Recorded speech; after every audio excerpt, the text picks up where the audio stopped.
ইমানদারের রূহ বাইর করার জন্য আমি জমিনের মধ্যে আসি গো। কাফের বেঈমানদের জাহান্নামীদের রূহ বাইর করার জন্য আমি জমিনের মধ্যে আসি না।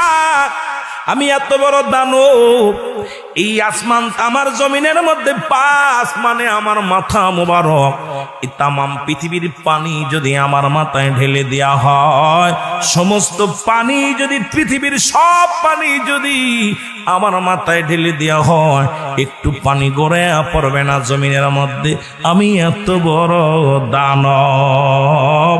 জোরে জোরে চিল্লায় বলা যাবে না মারহাবা, আর একটু জোরে জোরে চিল্লায় বলা যাবে না আল্লাহু আকবার।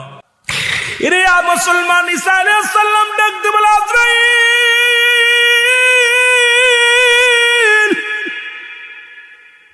আগে বলো আমার মায়ের রূহটা তুমি কেমনে নিছো গো?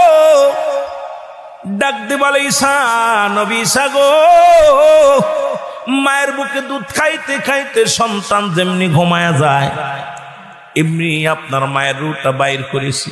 শুধু মাথার উপরে হাতখানা রেখেছিলাম, অতিও আসানে অতিও যত্নে আপনার মায়ের রূহটা বাইর করেছি। মা মরিয়াম ডাকতে বলে, আজরাইল রে, এই মৃত্যু যদি এত কঠিন হয়,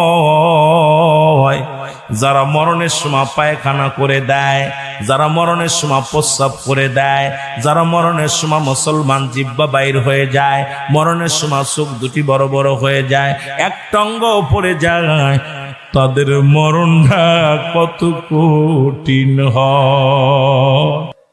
কত পয়গম্বর, কত নবী রাসূল, কত আউলিয়া একরাম আসলো, দিনে দিনে সবাই বিদায় হয়ে গেল। একমাত্র স্রষ্টার মৃত্যু নাই, সৃষ্টির মৃত্যু আছে। সৃষ্টি জগতে যারা আছেন মুসলমান, একমাত্র মরণ নাই আমার আল্লাহ, মৃত্যু আছে। সৃষ্টি জগতের সবার মরণ আছে। 2 নাম্বার বিপদ হলো মানুষের কবর। 2 নাম্বার বিপদ হলো মানুষের কবর। কবর বলতে বোঝায় মানুষের মৃত্যুর পর থেকে শুরু করে কিয়ামত পর্যন্ত জগৎটাকে বলা হয় কবরের জগৎ। ও যুবক বন্ধুরা শুনে নাও, যারা আগুনে পুড়ে মারা গেল তাদের কবর কোথায়? যারা দুনিয়ার মধ্যে হাঙ্গর কুমিরে খাইল তাদের কবর কোথায়? দুনিয়ার মধ্যে যাদেরকে গুম করে মুসলমান খুন করে ফেললো তাদের কবর কোথায়?